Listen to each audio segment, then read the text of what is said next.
Yesterday I had uploaded a couple of videos about the Singer treadle having a clunk, and then with Bill O'Rourke's help and some people's help from Treadle On, I was able to get it quiet.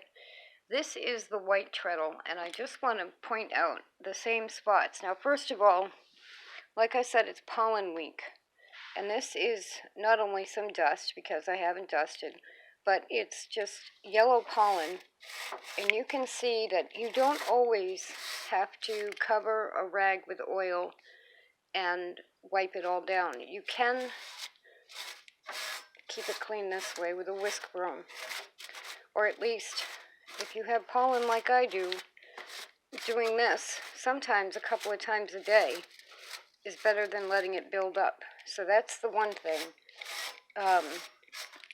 Here are the same components that were making noise on the Singer treadle that don't make noise on this White.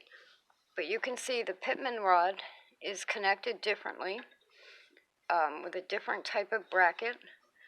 The pedal sits differently. I'd have to check the other treadles over there, but this has a rod that goes all the way under the pedal, whereas I think the Singer has pivot joints here. But here's the flywheel, and the flywheel, just make sure I have a thread up there. The flywheel has the same type of adjustment screw up here that in this case goes directly to the Pitman rod.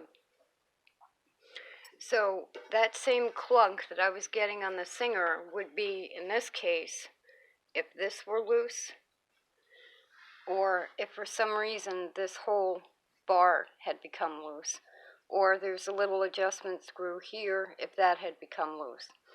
So those are similar places to look if you have a White treadle, and there are other brands. A lot of them aren't named, or if they're old you can't tell who they are. But this machine has never made excess noise like that. So let me just get up and we'll fiddle with the camera again. And this is actually part of my leg therapy, so if I go backwards or go slow or look otherwise goofy, just ignore it. But this is an 1890s White treadle. It's very quiet.